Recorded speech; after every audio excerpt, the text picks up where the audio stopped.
I'm here with Professor Johanna Wyn, the former director of the Youth Research Center at the Melbourne Graduate School of Education.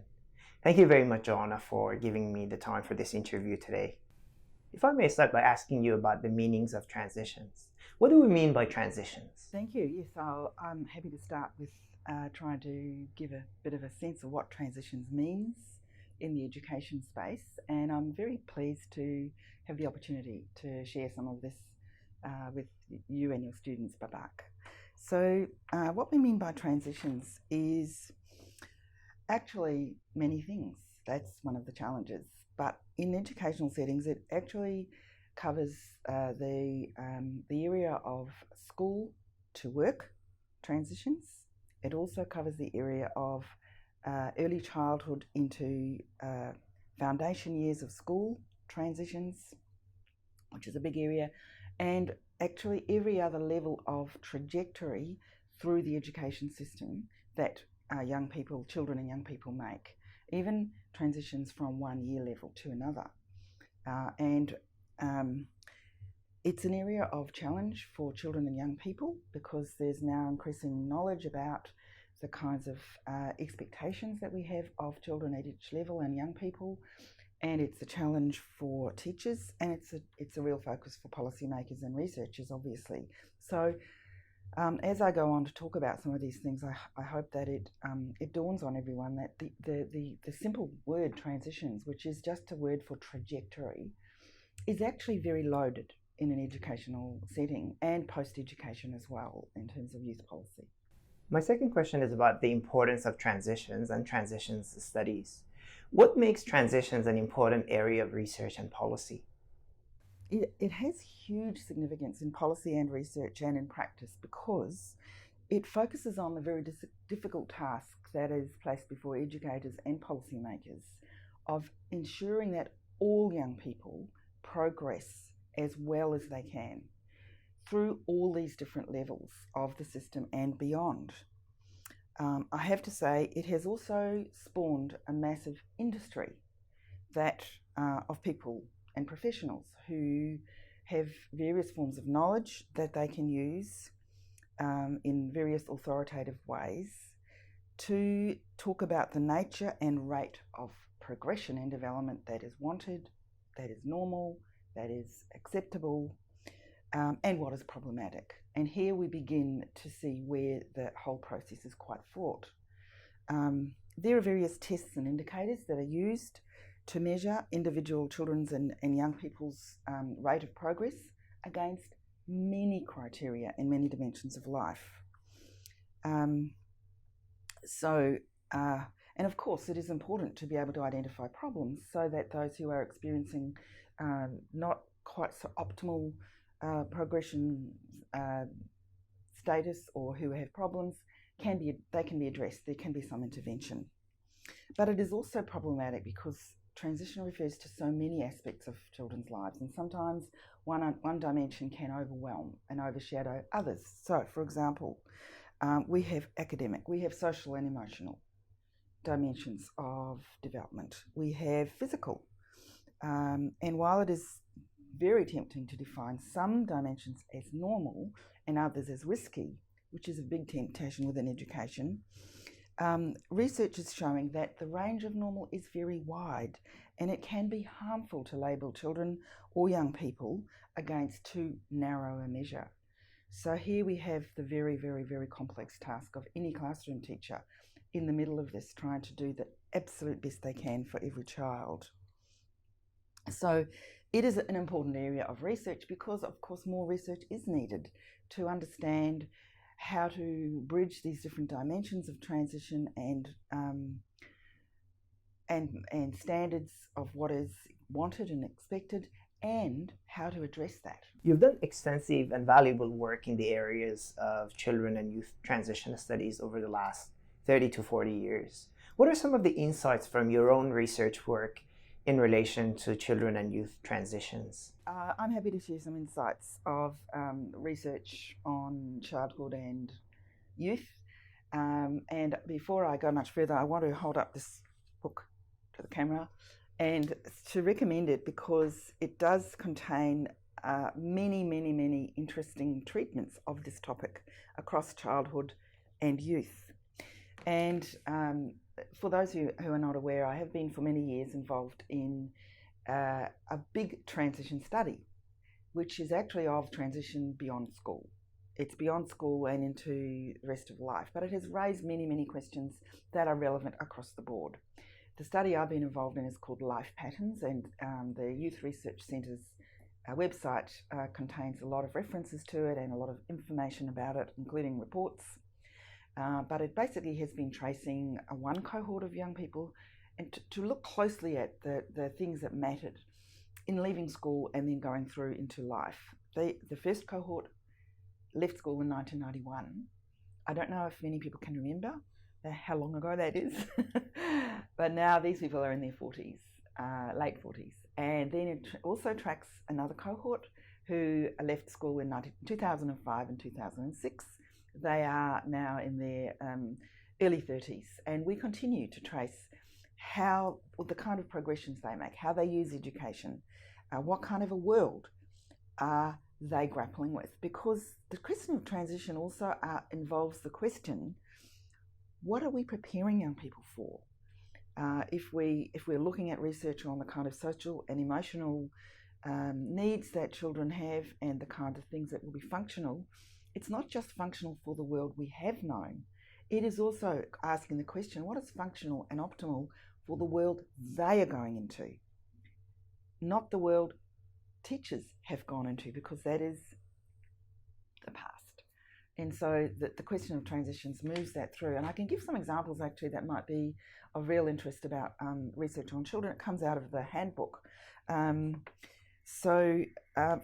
One of the questions we need to keep in mind is that the very idea of transition from childhood into adulthood or youth adulthood is, relatively speaking, a recent one. In the not too distant past, childhood and youth and adulthood, there was no real youth. There was not such a big distinction. And I make that point to really remind people that the ways we think about what is normal, what is functional for, what is optimal, is very much a function of our current world. It's not necessarily real or about some kind of universal human condition. We create these ideas about transition and build meanings into the very notion of what a child is and what they need and what a youth is. And so I guess one example that comes close to home, there are many examples from Europe, but there are, that in all the books you'll find in the references, but one example from close to home is that there's that little island off Tasmania near Port Arthur, where they had the children who were transported because they had committed crimes and were regarded at the age of 7 as being already adult enough to understand the nature of their transgressions, and which were so heinous apparently as to be transported, but they were put onto a separate island from the adults. So that just speaks to a different sensibility about what's a child, what's a youth, and what do we want. Building on what you just mentioned, what are some of the emerging areas, both in research and policy, in relation to children and youth transitions? I think it is worth just a bit of a consideration of what is emerging in this really complex space, because if I were to sum it up in a nutshell, I would say diversity is the new normal. So recognising and working with diversity in the school years is really an expanding area. Let me give some examples. By the early years of secondary school, a sizable minority of young people are alienated from school systems that have tried to treat everyone as much the same. We are, in Australia, one of the most culturally diverse countries in the world, and since the 1950s, not only have we had an expansion of cultural diversity, but Australia has become more socio-economically unequal. This brings challenges to educators. As new research emerges, we are daily becoming more and more aware of the extent of physical learning and socio-emotional differences amongst young people that need to be catered to ensure their optimal development.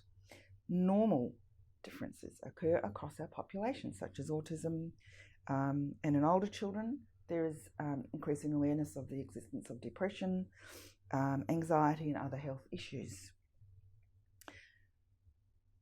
Australia is also lurching rather awkwardly towards reconciliation of Indigenous and non-Indigenous peoples, and this brings new challenges to the way in which we recognise transition in schools.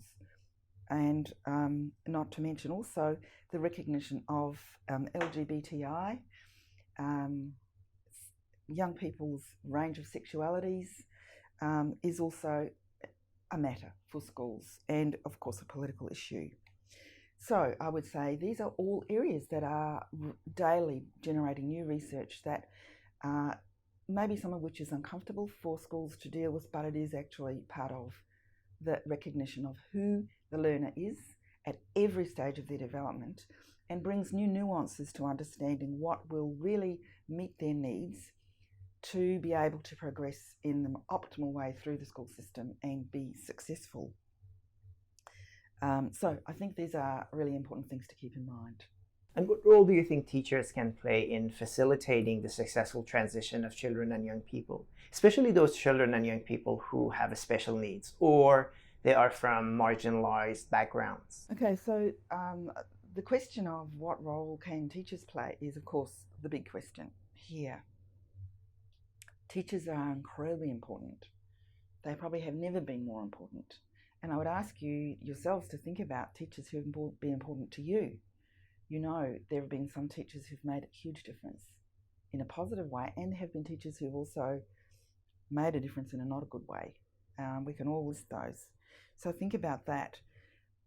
I think it's a really big ask, and it can be overwhelming. And I have to say, I don't think any teacher can be totally on top of all these issues. There's a lot to take on board. And so I think the role that teachers can play most effectively is to keep an open mind about the kinds of tools and pedagogies that are going to keep them thinking about how is this working for the diverse students in my class today and for the rest of the year. Approaches that enable teachers to know who are my learners, who are the students in my class, not just their name, but a little bit about where they're coming from and what is going to scaffold their learning given where they are positioned at the minute. Now, it might be an example of students who come from a very disadvantaged background, who are very poor. It could be students who have come from a refugee background where there is trauma. It could be students who are living in who seem very well off, but who are living in a situation where there is mental health challenges in their family or even for themselves. All of these things are important for teachers to know. Not that teachers are experts on these topics, but keeping an open mind to how the learning might scaffold that. Not to be too rigid is probably a really good tool. And plus teachers also need to know where to refer.